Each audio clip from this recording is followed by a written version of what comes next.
Hi there, Steve Perkins here from the Muscle Kitchen. It's a cooking buff, and here I am by my pool here in Palm Springs. And I brought a prop with me.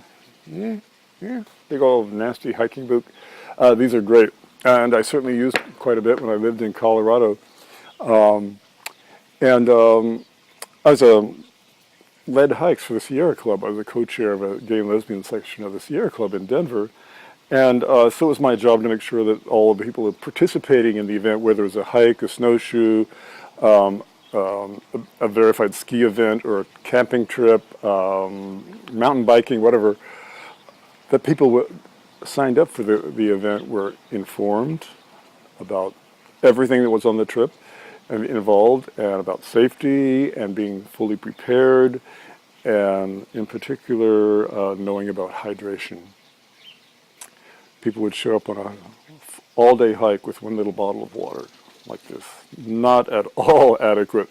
Here in Palm Springs, we constantly have people in the local mountains who have to call for emergency help, helicopter rescue, because they didn't bring enough water, or they get lost, or both, totally unprepared. That's just amazing to me. They just not, anyhow, they think there's going to be road signs street signs, I don't know, up on the trails. Excuse me.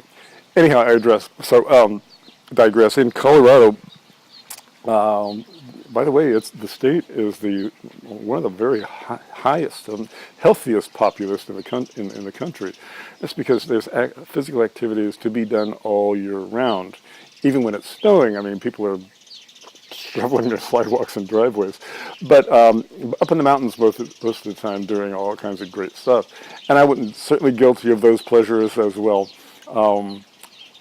And all these jocks that I respected, it was like a common thing everyone would warn you about: either you hydrate or die. If you don't hydrate enough, it could be a life-threatening situation. So that's where that came from, and of course it's a good thing to remember, but it applies to all of us in everyday life as well. If you don't hydrate enough, you're going to have medical problems. And why is that? Well, it's because our cells rely upon hydration, both for sustenance and to maintain their integrity, but also to flush out toxins that they're exposed to in our diets, environmental things, smoke and crap in our food and drinks. When we're hydrated enough, the cells can flush out, which is ideal. So technically, if you talk to any mortician or a forensic medical examiner, like we all know one, they will advise us that our bodies are technically 3/4% water. When everything is broken down to in its basest elements, it's like 72% water, moisture, and so it's incredibly important that what we put into our bodies in the way of food and drink is the purest and highest quality water we can possibly get a hold of, and water is the main source of hydration. I hope you're avoiding a lot of the other things that are available out there, the sport drinks and all that. They can't replace good water. And what I mean by good water is water that has no chlorine, no fluoride in it, and has a higher pH than normal. Normal being like 7.2 or 3. I have a special filtration system on my tap in my kitchen, and it provides me with incredible high pH alkalinized water, and I finally gotten used to it, so I'm up to the highest level now for about 4 years, and it's been a great boon to my health and my stamina. And I'm 68, and I do quite a bit compared to most guys half my age, because they're not taking care of themselves. Anyhow, it's also water that I cook with and I bathe with. It's all very, very clean and filtered as clean as possible without the chlorine and fluoride. We don't need them. That's good to keep the water clean before it gets to me, into my body or on my body, but I remove it before it goes in there or on me. Make sense? And there's other problems with the water too. There's big controversy now about how much they're disclosing. Another subject. Let me look at my notes. So if you're drinking enough water, your health will improve. And there's another saying that is very important, coming from the medical industry, which are natural medical industry. And it's you're probably not sick, you're probably just dehydrated. Wow, really? That makes a lot of sense to me, because because our cells are not functioning properly, then they're going to be showing all kinds of problems, and sure enough, I'm making noise here, sorry, and sure enough they will manifest dehydration in ways that we don't like. So when you're making a change, how much should you drink? How much water should you drink? They used to say 8 glasses a day. That's just barely enough. That's just hardly enough. You need, I would say, a gallon a day, ideally. A gallon of water a day, just drinking, and that's beside the other fluids you're drinking, either iced tea or coffee. Coffee, by the way, causes dehydration if you drink a lot of it. So that, in moderation, it works. Aristotle, my main man, his thing was everything in moderation, nothing to excess. So you try a little bit of everything. You expose yourself to all kinds of things, but don't go crazy with any one. Well, except water. Except water. You're going, oh my God, he's telling me to drink all this water and I'm going to be in the bathroom and not even be able to leave the house. That might be a temporary situation. I almost guarantee that your body will get used to having a lot more fluid intake, especially good clean water. And that diarrhea that might happen, the incontinence, is your body getting rid of toxins and fatty acids in your body that are finally being released to the world, to the sewer.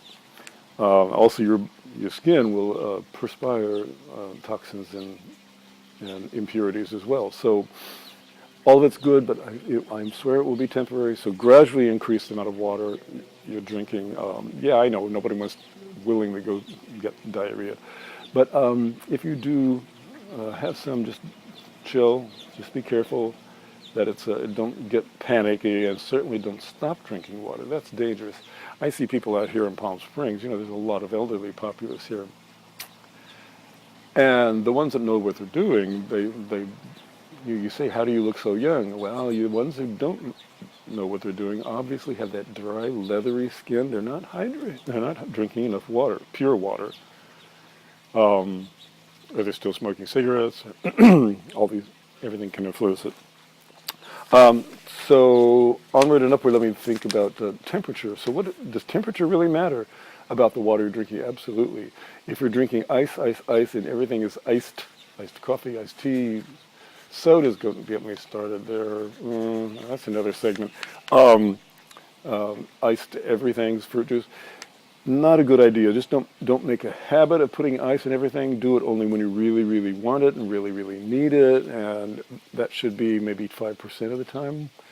Because if it's really, really hot water or hot fluids you're drinking and extremely cold water, your body is actually using energy and resources to neutralize the temperature before it can actually digest it and deliver the goodness of that moisture to your system. So think about that. You're just wasting energy neutralizing the temperature of whatever you're drinking. That's not so smart. So room temperature is the best. No brainer there. When you're training and working out, when you're being physical, always, always, always have your water bottle with you. I have mine with me even when I go into movie theaters. I sneak it in under my coat because I don't want to drink the crap that they serve at the snack bar. And even at restaurants, once in a while, if I don't feel like drinking their iced tea, which is just tap water, then I'll bring my own water, and I don't really care if it offends someone that I'm bringing my own water. How could that offend anyone? I don't know.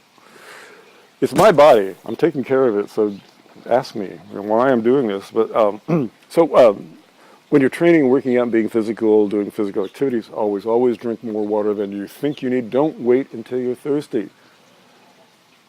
Anticipate that you're thirsty. Always drink before you're thirsty. When you actually get that thirsty sensation, like you really, really need a drink of water, it's almost too late. I mean, yes, of course, drink some water, but you kind of missed out on the window of opportunity. Now you're in panic mode. Your body is like trying to put up big fires, whereas it should have been like sprinkled all the time. But kind of works for me. So if some or all of this or most of this makes any sense to you, I hope so, because it's really important. It's not another elephant in the room that people don't address as much as one should. And I'm getting thirsty now because I'm talking to you. I should have had my water bottle with me. And by the way, it has a handle on the lid, so I can hook my one finger, and I can have this. You don't when you take one whole hand to occupy to carry your water around. If I can just one finger hook it on there, and I can multitask. You can carry more than one thing in my hand. Anyhow, that's hydration, and so please take this to heart. It's very important stuff. Again, this is Stephen Perkins in my video series called Eat Like You Mean It, and I'm from the Cooking Buff from the Muscle Kitchen. So enough for now. We'll take your advisements and your questions, and take care of yourself. Steve Perkins. Bye for now.